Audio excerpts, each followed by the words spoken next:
Hello, welcome to my YouTube channel. I am here with Kamille Walks with Spirits, as she is known on YouTube. Please look up her channel. I'll be leaving a link to it later. Kamille is amazing for a lot of reasons. So I am here actually in Kamille's home, which is so special. She is kind of famous here in New Orleans, Louisiana. I'm getting purred and nibbled by her cat, who is now my new boyfriend. And he's subtle and he's sir, no sir. Ladies man. He's the Knight of Cups, big time. Stop it. Stop teasing me. Anyway, you know who else Kamille is. So she reads tarot here in New Orleans. She conducts ghost tours. She is the shit. Like, she is New Orleans in a bouillon cube, is what Kamille is. And multi-generational Creole. I mean, she's just awesome. But she's also just awesome as a person. So she's one of my favorite friends. And I'm here visiting. And this video is going to be short because it's between me and my dinner. So we thought we would do this real quick, but I'm starving. So here it goes. Starving. If you're familiar with my work at all, I just finished this tarot deck. It's called the Rhythm and Soul Tarot. And it is based in the magic of American music. Now, I want to tell you a little bit about which card Kamille was. She's in the deck. But first, I want you to introduce yourself. I've talked enough. Tell us. I don't know how to top that introduction. It was pretty informative and pretty awesome. Hi, everybody. How long have you been reading tarot? My name is Kamille. I picked up my first deck of tarot cards in 1990. Nice. Sir, excuse me. I am a strict parent. So one more time, and you will be put down. He loves me. He does, but he is being Let us express spicy. our love. And now you want to play your mom. deceit over here, like, oh yeah. I see how it is. Oh, he's like, yeah, I F you. thought he liked me. He did, but he's offended that We draw attention to it. his bad behavior on camera. So All please right, forgive so we me. have no Hi, cat my name now. is Kamille. I picked up my first deck of tarot cards in 1990 at the least esoteric, least sexy place of all. I live here in New Orleans. Like Stacey said, my family roots go very far back. I bought my first deck of tarot cards at a Borders. I was going to say, was it a Borders bookstore? It's a flippin' Borders. Oh, Wait. That's awesome. In the In a most mall? esoteric place ever. The mall. In Cleveland. Now, Wow. to anyone who's from Cleveland, I'm a Pittsburgh Like, Steelers fan, sorry. so, I don't know what to tell you. So no shade against anybody who's in Cleveland. But, I mean, it's like, I'm from New Orleans. And She's the voodoo queen of New Orleans. But But she started with tarot in a Cleveland Borders. I love that. See, that's why she's so real and so awesome. Okay, so when I made the Rhythm and Soul Tarot, I really wanted a lot of, I'm a painter, so I painted all of these, from scratch. And I needed models, frankly. I mean, I didn't always just want to go online and try and find a face or try and find a pose. I also wanted to celebrate my friends, especially because I have amazing friends. So if you have a friend who's a voodoo priestess, and if you don't, I feel sorry for you. But if you have a friend who is a voodoo practitioner, priestess, I might be throwing that word around too cavalierly, and I apologize. I mean, it's going to happen. It just hasn't happened yet. But, if you know people who match these characters, how wonderful is it to celebrate your friends? I mean, I have a friend who's a Unitarian Universalist minister. And he is my Hierophant, which I call the preacher. He's not really a preacher, he's more of a minister. But I love the fact that Sam embodies he wanted to be a river preacher, like a Southern river preacher, and he is. And so that brings me to why we're doing this interview, is because Kamille is my High Priestess card. She is the model for the High Priestess card. See, look. I'm going to bring it up close, but check this out. How beautiful is she? Wait, it needs to focus on... The phone is not playing on. Maybe I'll move my head. Maybe it'll recognize. There! Oh, look. I mean, I fell in love with this painting, and I'm the one who did it. But I want you to look at this and look at all the symbolism in it, because there have been many other unboxings, and there are many other. Yeah, she's leaning. I have to get it to focus on you. Hang on. We have to train the camera. Oh, there we go. Beautiful. So I've had a lot of people ask questions about this card because the HP is many people's favorite card. It is a very powerful card in the deck. You know, this is the number 2 after the Magician. After the Fool, the Magician, and then High Priestess. So even new learners to tarot start with that 0, 1, 2 or that 0, 1, 2, 3, and 4 with the Emperor and the Empress. And that's really the beginning of learning tarot. It's a really iconic card. And then on top of that, its meaning having to do with like inner knowledge and the cosmos and spirituality. I think this is a card that just resonates with almost everything. It's an iconic concept and an iconic card. I honestly think that there could be like entire college courses that are taught just on the High Priestess card and the energy of the High Priestess. That's what I mean. Like, yeah. So and it is my card as a reader. Like I've been known to not buy decks that I had every intention on purchasing, but it's like, I like the High Priestess. Yeah. You know, I've been known to not purchase a deck or be not nearly as enamored by a deck if I don't like. I believe it. A High lot of people Priestess. have that card. Yeah, High Priestess, 9 of Pentacles, and Star and Queen of Pentacles are my 4. Yeah. But High Priestess is so. Like Wesleyan, who works for La Pot there, and many of you have seen her work in our social media. Wesleyan is all about the Queen of Swords. She will check for that Queen of Swords. If it's not perfect, she doesn't want it dead. You know who's our Queen of Swords in our life together? Who? Marion. Oh yeah, for sure. And she is the Queen of Swords. And Marion is, she's another one. Yeah. Queen of Swords. So I wanted to interview you about the High Priestess because what people don't realize when they see this card, and I wanted to share this with all of you as much as possible, is do you want to hear the long version of what all this symbology is? Because I only have so much space. I did do a very fat book with the tarot, but I still only have 2 small pages to talk about it. And there's way more than 2 pages on this. And so I wanted to interview you and have you answer on after the fact. In the same way that when you and I collaborated on this image from the very get-go, we talked and talked and talked about just, for days. There were days of conversation. And this won't be a days-long video because I have to eat dinner sooner or later. But I remember us, as you say that, I remember us when we first had the conversation, seated around the table at the convention in West Palm, and just being... like, and we could do this, and we could do this. So we want to tell you... I'm still gushing that... It's like I'm a real boy, like I'm Pinocchio. I'm a real boy. Like I'm a real, it's like, like seeing Santa Claus's sleigh bells ring at, December 24th at, at midnight. Like, oh my God. All right, I'm going to ask rapid fire what these symbols all mean. You don't have to be rapid, but I want you to tell me about why is she in a swamp? So the High Priestess is the archetype of liminal space, and the swamp is definitely liminal space. It is, where are you? Don't know. You better hope you can figure it out. So it is definitely a space where it's, in between. Swamps tend to have brackish water. It's this unbelievable ecosystem in and of itself that it's otherworldly, kind of a... Yes. Yeah. Between life and death. And that could be quite literal with the things that might be out in the swamp. Absolutely. Deep down in the bayou, a water moccasin. Well, that's about 10 minutes before life and death is going to happen. So...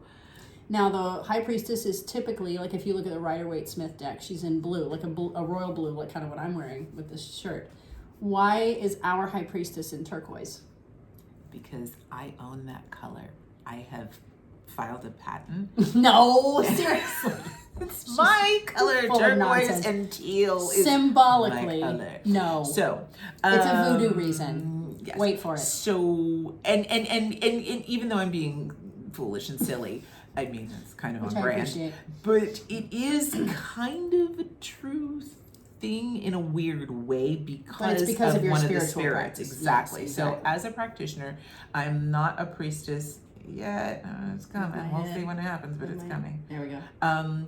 And so when you talk about voodoo, that's a whole long. Yeah, we're not going to explain voodoo in this video. Okay. So when we're looking specifically at Haitian voodoo, those spirits, the group of spirits in and of themselves are all called the Loa. Loa. It's not And called it's the Loa. It Yeah. is pronounced the Loa. It is alternatively spelled LWA and LOA, pronounced Loa. Because the Haitian Creole patois is more phonetic and auditory than it is specific ways of spelling things. So, you know, someone might write something in Haitian Creole 7 different ways. The way it sounds. The way it sounds, and nobody is wrong. I mean, English was like that.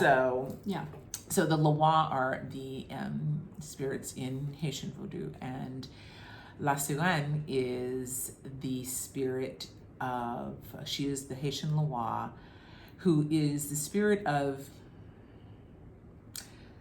deep self-reflection. Yeah. Now, when we talk about these spirits, they're so multifaceted. So when we say they're this, they're that, they're the other thing, and they're this, think of that as like their Instagram reel. That's like the highlights of complex. like, I mean, they're so complex. So Lasirenne is about, definitely, I would say, acknowledging the exterior, but melding that with the depth of one's soul. She's Carl Jung, the High Priestess, for me, is like the depths of one's psyche. And Lasirenne is the Loa that asks us to do the deep self-reflection. There's nothing wrong with the external. Like, she loves champagne and I mean, she's a mermaid. You know, she's a a mermaid. mermaid. Yeah. Thank you. Yeah. She is a mermaid. What's more glamorous so all the than a baubles mermaid? and sparkles and champagne. You know, she's known for her beautiful long flowing hair, and so she's like, those things are a part of the experience, because any of the voodoo spirits are more in touch with the human condition. So you will find them attributed to a lot of human qualities or experiences. So she is that, yes, this exterior stuff is fine, but it doesn't mean shit if you haven't done, now let's go deep. She's the surface of self-reflection, but it's now break down the surface. Now, tarot people, what does that sound like? High Priestess. That's the thing. And that's when I heard Kamille talking about this. I was like, why is there, and maybe there is, so please comment if you know of this, but why isn't there another deck where Lasirenne is the High Priestess? Because there's so many correlations. And so I asked her, because I know that you keep an altar to Lasirenne, she's part of your work, she's part of your spiritual practice.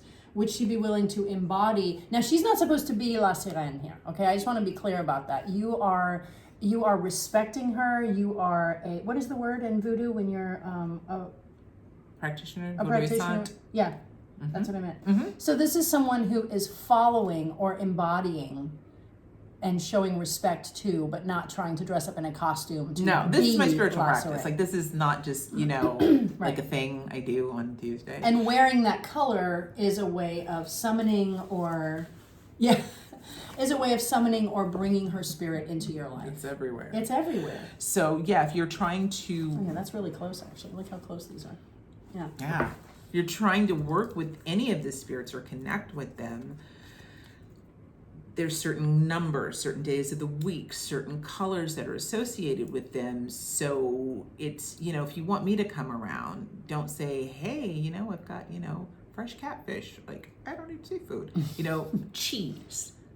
Would you summon me cheese? Yes. Bacon. So you use things that will attract spirits. You, yes. So, you know, she is blue and white because she is the personification of the sea. Of the sea. Like, to not break this down into way too many of a breakdown, but she is the personification of the sea in all of its many realms. So she is, you know, the water surface as the waves peak. She is the depths of the Mariana Trench. Yeah, she's from the sea foam to the depths of the Mariana Trench. She is, you know, the sand dollar as much as she is the mermaid, as much as she is the individual droplets of water, as much as she is the things that have no eyes that are down. Yeah, in the depths. Yes, for anybody who's a practitioner. So it's kind of like Yamaya Olokun. Yes, one-stop shopping. 3 more things to ask you about. The book. Why is she holding the book around to the side on her hip as though it's a little out of sight, a little out of reach. Like she's not quite ready to share it with you. Why? Because the high priestess is the personification. She is the veil itself. She is the embodiment of the doorway into the depths of whatever knowledge. Yeah. Definitely self-reflection and self-knowledge. But are you ready to handle what's in this Right. book? Are you ready for this book? You sure about that? Yeah. Are you ready to do the deep dive and the consistent study? What things have you not discovered? It's almost making me think of like Lenormand with the book. Oh, yeah. Exactly. You know, so the knowledge is there. Are you ready to accept it? Are you Jack Nicholson? Can you handle the truth? So, you know, it's that secrets, it's that information, but why should I allow you to have access to that? And that can be from the perspective of number one, whatever parts of our own psyche that are protecting us and saying, I don't know if you really want to know that yet, so don't ask that you don't want to know. Yeah. Or the parts of ourselves that do we share that with others, or is this something that is just for someone you trust implicitly, which is why for me, the high priestess is Carl Jung, who was a major tarot enthusiast. Yeah. So it is that psychologist who helps us to navigate through and to have the courage to go and open up the Akashic records of our own being to say what's in there. And then with voodoo, in many ways, voodoo is a closed practice. So it's... we're not going to let you read the book. You don't get to know everything. No, you don't. As a person who's been practicing this religion since, 2011, 12, 11... what I don't know is as vast as Lasirenne, because though I work with the spirits every day, it's a part of my daily walk in my life. It's so integrated. You can't really separate. Yeah. You know, it's not like I go to church on Sunday and that's it. Right. But there's so many things that I don't get to know all the things in the book until you've gone through certain levels of initiation, and then you get a little bit more, but then you have a guide parent who is also essentially like the high priestess who ushers you in and helps you. They're the person who is, you know, the connection between you developing more deep hidden knowledge of self as well as with your spirits, and learning to trust that communication, because the high priestess for me is, you know, when you think of that liminal space, the dreamscape, the other worlds, well, you know, nothing like other worlds like practicing voodoo. Right? Maybe arguably any spiritual practice, but definitely voodoo. So it's that person who is the guide, who has the knowledge because of their experiences and them having gone through the levels of initiation, whether that's Haitian Voodoo, whether that's Kimbanda, Umbanda, Santeria, 21 divisions, whatever. So we have godparents. So that godparent who helps you as you're transforming and learning more about the religion, and inevitably, but who am I beneath the surface that I present to the world, but also that I didn't even know about myself. So I love how you had me hold the book like, maybe you'll get access to this. Yeah. Maybe you won't. I'm leaning in. I'm open. I'm offering you. Yeah. But I love how you even had one hand, both hands are still back, like, no. She's not reaching for us. She doesn't need us. So 2 more questions then. The veve, the pendant that she's wearing, is not just a piece of jewelry. It is called a veve, V-E-V-E. Tell us what a veve is. So a veve is specific to Haitian Voodoo. So people will say, it's synonymous, I would argue, with sigil, but don't call it that. That's a different wheelhouse. That's a different thing. Yeah. So it's kind of... They're icons. They're logos almost. Yes. It's like the logo of... You see a swoosh? I went to graphic design school. Hi, I'm a white lady from America. I don't mean to turn this into capitalism. Good, but that's a good analogy. You see the swoosh, you don't have to say, now just a minute. Which sneaker company is that? Right, you know. It's not commercial, obviously. obviously. But it is like a symbol, and like we It's the talked bat about signal, with I call color, it. it's the bat signal. It brings them in. And I don't know that that's any better than It's what not you even said. better, yeah. But it's a way for people, I think what we're trying to say is it's a way for people who are new to all of this to be able to kind of access what this means. So The difference the between that and a Veve logo, is yeah. well, Like if I wore a Nike logo, I'd be telling you that I'm a fan of that. But by wearing a Veve, you're not just saying I'm a fan or I'm interested. You're calling to them, more like the bat signal. it is right? a bat signal. You are petitioning. You are sending out petitioning. a beacon of trying to attract that energy and inviting it into your experience. And so each one of the spirits have a Veve, and they are very specific. Every swirl, every point, every point is the point, every star, it's put there with very specific intention and purpose, and it's its own language in and of itself. But you would have a Veve for whatever spirit to call them in.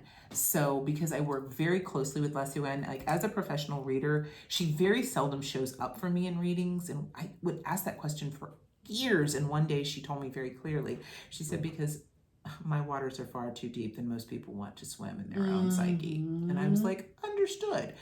But she's the primary energy, I would say, of how my readings are filtered through. Because for me, and back to who is my dad, a psychiatric social worker, hello. Yeah. You know, so my style is very much High Priestess and Lasirenne energy. But the Veve is something that is a symbol that is specific to each spirit.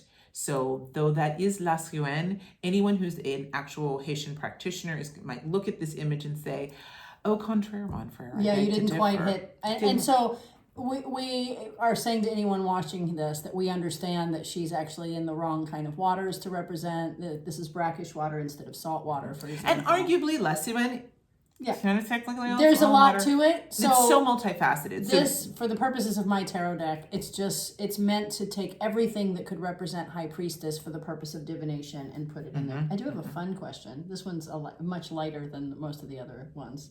So just to put a tail on that right quick, though. No.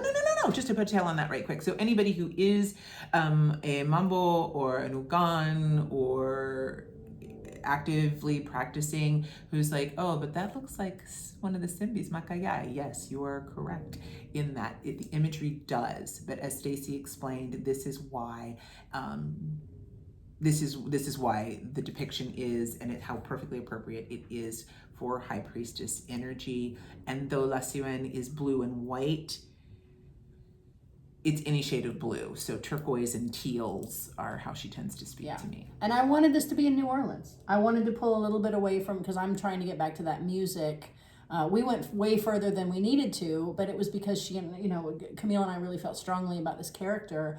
But I really, at the end of the day, at the very basic level, I wanted to have my High Priestess in the deck that's about American music be the voodoo woman, like Coco Taylor's song or anyone else, because it's a trope in American music and it's part of Southern culture. And New Orleans voodoo is its own aspect of voodoo that is its own independent, separate thing. Does it overlap and dovetail with Haitian and a bunch of other stuff? Absolutely. But in New Orleans voodoo, absolutely. Oh yeah? Yeah. Cool. This would be absolutely indicative of, and as people in the religion, protecting your crown chakra. So yes. I love that you have me with a tignon on, and that's a whole history TED talk. But that I have a tignon on, and if you go to a voodoo ceremony, you have to, Tignon. It's a Creole head covering. Please continue. Thank you. You're welcome. And you would have your head covered, and it would be either in all white, like your ladies in the Three of Cups. Yeah. Or it would be a color that would be appropriate to, whomever, whatever spirit that you're having the fete or party for. And I love that you have her standing in the water, so a nod to how traditional Rider-Waite Smith imagery. Yeah. She has her toe in the water. Her veil becomes that water. So, and how with the Loa, that is Lasirenne or arguably Simbi, you can't tell where does one begin because they are the water. Yes. And I absolutely love that. And the nod to the bayous and the swamp where people would have had to have practiced in secret in this area that is New Orleans. Yeah, because like it was by French law, Code Noir, anywhere where the French went and took some shit, there was Code Noir. And so each time they went to a different place, they shifted and learned like, oh, we're going to do it differently to have more control in this area. So when you were in New Orleans originally, you had to be on the books as a practicing Catholic. I don't care if you were a free person of color, I don't care if you were a enslaved person, I don't care whatever you were. You had to be. So people would have practiced in secret voodoo out in the swamps and the waterways. So if you've been to New Orleans, Rampart Street. Yeah. So where Armstrong Park is. Yes. That would have been the swamp where people would have, because Rampart, that was a wall. Yes. So everything. Hence the name. Yeah.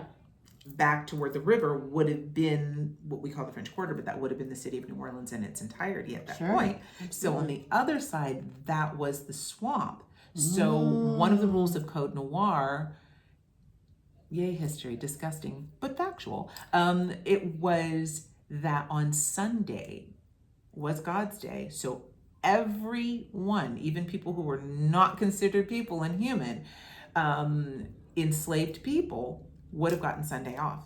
So people would have gone out right across there into the park or the swamp. Right. We call it a park because it's a park now.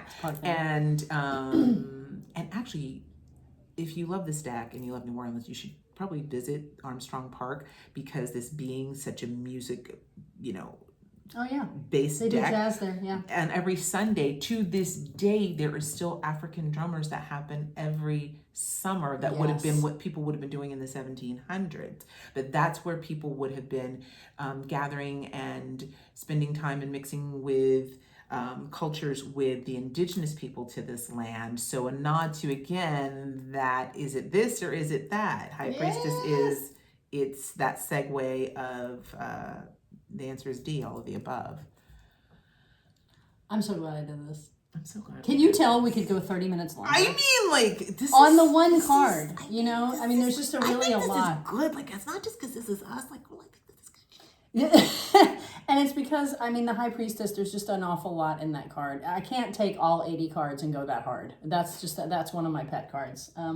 And it has a lot in it. There are a few others. The Magician, I should get Jay on here and talk to Jay about everything that's in the Magician. Here and talk to him. And I am honored. I want to go on record. I know I've said it. I want it to be, let the record show. I am just honored that you asked. Oh, stop. It should be totally the other way around. I got a real food. I mean, you know how I'm so lucky.